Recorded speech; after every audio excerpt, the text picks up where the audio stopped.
Isn't it nice to finally have some nice weather in the UK, even if storms are due? I have been very much enjoying this heat. London is finally sunny, even if it is making my Scottish skin a little bit shiny. I am very much enjoying it, and I thought whilst I had a little opportunity I would do a currently reading video for you. Nice segue, right? What has sun and reading got to do with anything? But yeah, I felt like I wanted to talk to you about the books I am currently reading. So without further ado, let's chat about them. Also, if anybody's thinking I look a little bit different, it's because I don't have mascara on. And I always think that kind of changes your face a little bit, but we will carry on without it.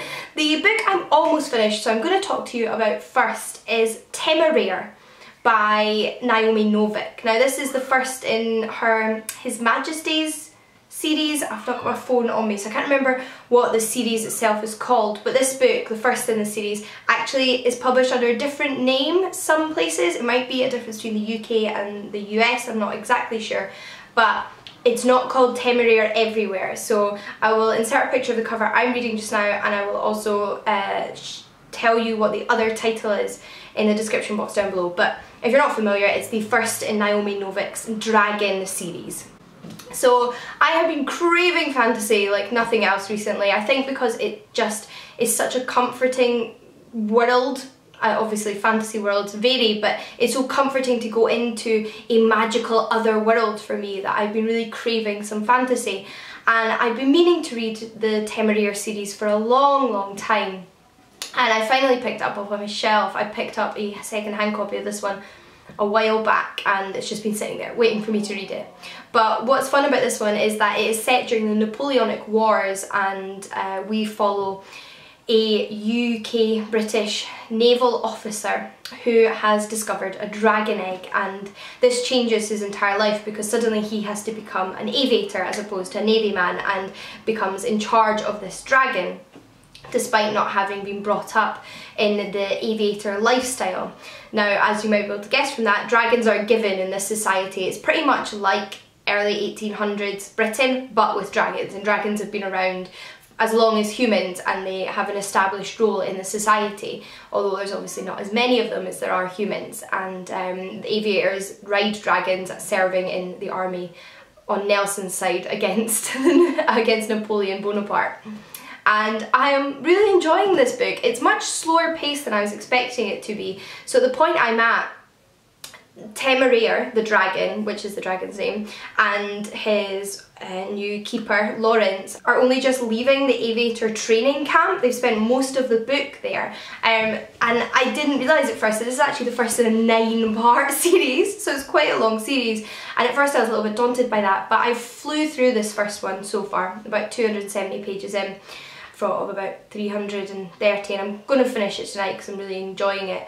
And I think it's going to be quite a fast-paced series, and even though I say it's been quite a slow book, as in we haven't gotten into the actual war really, it's fast reading and there's lots to get interested in. You're really learning about the world, the other aviators, the other breeds of dragon, about Lawrence, and you're seeing Lawrence and Terrier build this relationship as they've been flung together, and it's really good fun. I think if you like period fantasy and if you like dragons, this will tick all of the boxes for you. I think it's just been really well done, and I'm really enjoying it, and those are some things I love in fantasy. So I'm really glad you guys actually pushed me to read it, because I got a lot of you saying read it, read it, read it, and that did definitely push me over the edge, and I'm really pleased about that. So you'll definitely hear more of my thoughts in my April wrap up about that one, but I'm going to have to source the other 8 because that's going to be expensive if I have to buy all of those. So I'm going to have to find them in second-hand shops or order some into my library. I checked my library, it only has the 3rd one for some reason, so I may have to order some in.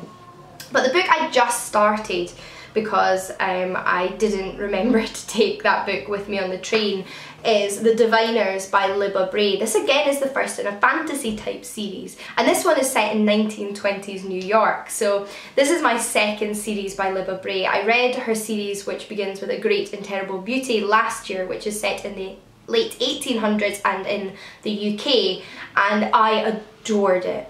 It completely captured my imagination. It was so wonderfully absorbing, it was magical, it was also had some amazing feminist themes running through it. I loved the main character, just adored it, and I definitely don't think I would have picked up Libba Bray if it wasn't really for Monica from She Might Be Monica raving about it. So I'm so grateful to her because I loved that series, and everyone seems to like this series even more. So I have got high expectations from it, which I am trying to keep under control, but so far going into it, it does strike me like a lot of the things I felt in Libba Bray's other series, and that's it's easy reading but it's engrossing. She creates a very vivid image of her scenes and her characters. I think she does that really well with her prose, and these are young adult books for anybody that's interested, but I think they're really good examples of young adult literature that adults too would enjoy.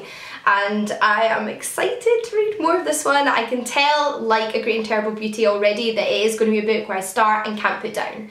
So I can assure you that I will be racing through this one. It's not going to be a book that I consume slowly in between other books. I think as I get more and more into this, I'm not going to want to read anything else, which is how I felt about the Great and Terrible Beauty series. So again, I may have to prepare myself to locate the sequels to this one at some point. It's another book that I picked up second hand, luckily, and these are quite chunky, but you read them so quickly.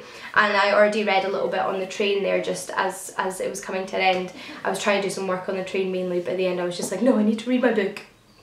And I'm excited. If I didn't mention, it is fantasy, and from what I can tell already, there's going to be themes of sort of crossing the other side.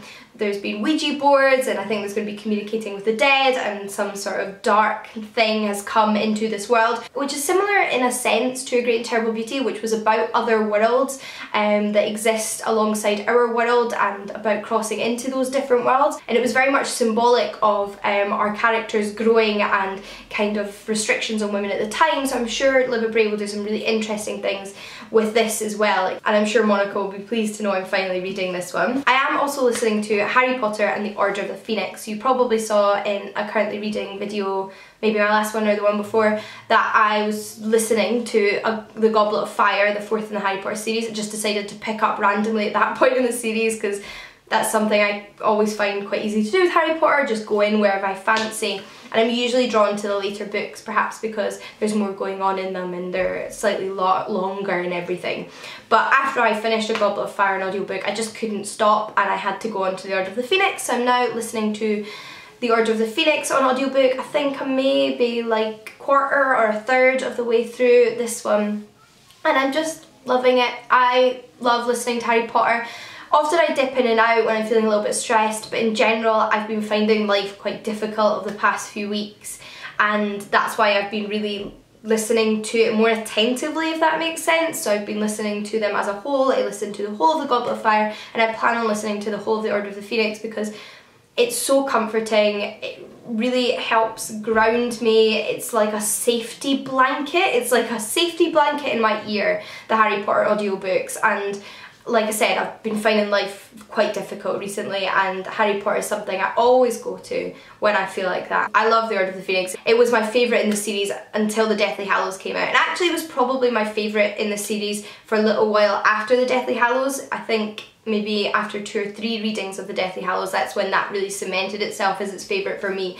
But a lot of what I love about the series comes through in The Order of the Phoenix. We get Remus Lupin returns, who is one of my favourite characters, perhaps my favourite character. I own his wand, and all of these kind of things, even if it is a little bit angstier than the other books. There's a lot of teen angst in The Order of the Phoenix. It isn't in the previous novels, and yeah, really enjoying that. Not a book I'm reading, but I thought I'd briefly mention before I go. I am about to start, I know I just started The Diviners, so you're probably thinking, why are you about to start another book? But I planned already a buddy read with my friend Lauren over at Lauren and the Books. So tomorrow, which is Monday for me, I don't imagine this video is going up before then, I will be starting Clean by Juno Dawson. So I'm excited to get started on that. I've really enjoyed the Juno Dawson that I've read in the past. Her fiction is usually young adult, sort of mystery thriller novels with some quite clever twists in there and just really engrossing fast-paced reads. So